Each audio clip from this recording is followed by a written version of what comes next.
అంజుని Ranveer kidnap చేసి తీసుకువెళ్లకుండా ఆగిపోయి ఉంటాడు. అంజు స్పృహ కోల్పోవడంతో అంజుని బెడ్ పై పడుకోబెట్టి పిల్లలందరూ అంజు ఎప్పుడు కళ్ళు తెరుస్తుందా అని టెన్షన్ పడుతూ ఎదురు చూస్తూ కూర్చొని ఉంటారు.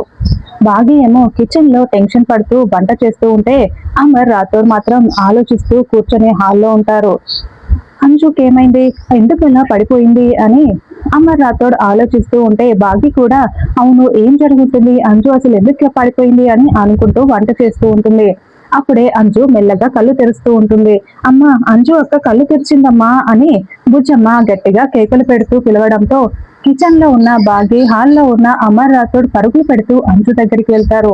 అంజు, నువ్వు బాగానే ఉన్నావు కదా అని అంజుని కూర్చోబెట్టి అమర్ బాగి అడుగుతూ ఉంటారు.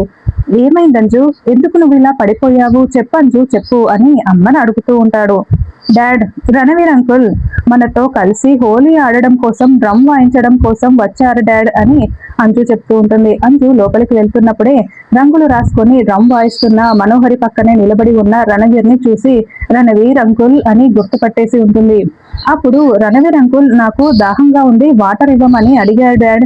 నేను వాటర్ ఇద్దామని ఫ్రిడ్జ్ దగ్గరికి వచ్చాను. వాటర్ బాటిల్ తీసుకుంటూ ఉండగా రణవీర్ అంకుల్ నాకు ఏదో మత్తు స్ప్రే చేశాడు, నేను కళ్ళు తిరిగి పడిపోయాను అని అంజు చెప్తూ ఉంటుంది. దాంతో అమర్ మొత్తం గుర్తు చేసుకుంటూ అంటే కావాలని రణవీర్ అంజుని కిడ్నాప్ చేయడం కోసం ఇలా వచ్చాడా, ఇదంతా రణవీర్ కుట్రనా అని అమర్ చాలా షాకింగ్ గా వింటూ ఉంటాడు. బాగి కూడా చాలా షాకింగ్ గా వింటూ ఉంటుంది. రణవీరే వచ్చాడని ఇప్పుడు అమర్కి నిజం తెలిసిపోయి ఉంటుంది.